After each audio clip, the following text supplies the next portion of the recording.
Hi అండి, ఎలా ఉన్నారు? మేము బాగున్నాము. మీరు బాగున్నారా? ఈరోజు నేను మీకు పాలకూర పచ్చడి ఎలా తయారు చేసుకోవాలో చూపిస్తాను. చూడండి, ఒక కడాయి తీసుకొని అందులోకి 2 టేబుల్ స్పూన్ల మినపప్పును తీసుకొని అది మంచిగా దోరగా ఫ్రై అయ్యే వరకు మనము ఫ్రై చేసుకోవాలి సిమ్లో పెట్టుకొని.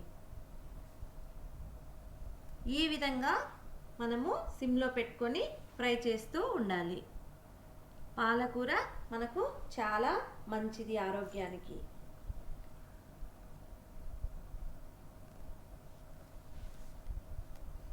ఈ విధంగా మంచిగా ఫ్రై చేసుకోవాలి.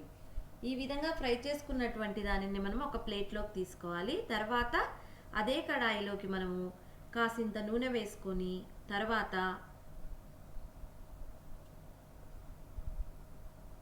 ఉల్లిపాయలను యాడ్ చేసుకోవాలి. నేను సాంబార్ ఉల్లిపాయలను తీసుకున్నాను. ఇవైతే పచ్చడికి చాలా రుచిగా ఉంటుంది, అందువల్ల నేను సాంబార్ ఉల్లిపాయలను తీసుకున్నాను.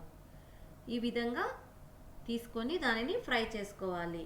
ఇది కాస్త ఫ్రై అయిన తర్వాత పచ్చిమిరపకాయలను కూడా మనము యాడ్ చేసుకోవాలి. కారానికి సరిపడా పచ్చిమిరపకాయలను కూడా తీసుకొని యాడ్ చేసుకొని మంచిగా ఫ్రై చేసుకోవాలి. ఆ తర్వాత ధనియాలు, జీలకర్ర వేసుకొని మంచిగా ఫ్రై చేసుకోవాలి. ఇది కాస్త ఫ్రై అయిన తర్వాత మనము ఇందులోకి టొమాటోస్ని యాడ్ చేసుకోవాలి.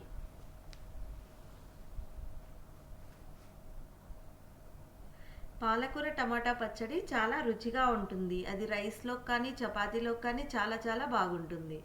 తర్వాత కాస్త వెల్లుల్లిని మనము వేసుకోవాలి.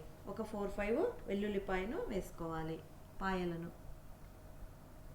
ఆ తర్వాత పాలకూరను, సన్నగా తరుక్కున్నటువంటి పాలకూరను యాడ్ చేసుకోవాలి. పాలకూర యాడ్ చేసుకున్న తర్వాత మంచిగా కలుపుకోవాలి. ఈ విధంగా కలుపుకున్న తర్వాత దీనిలోనికి కాస్త ఉప్పును యాడ్ చేసుకోవాలి. ఉప్పును యాడ్ చేయటం వల్ల టమాటోస్ తర్వాత పాలకూర త్వరగా ఉడుకుతుంది. మూత పెట్టుకొని ఉడికించుకోవాలి.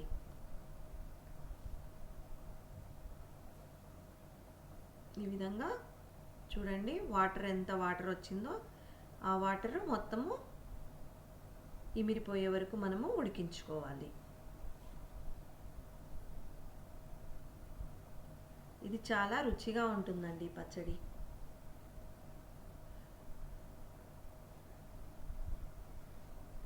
ఈ విధంగా ఫ్రై చేసుకోవాలి. ఇప్పుడు మనం ఇందులోకి కాసింత పసుపును కూడా యాడ్ చేసుకోవాలి.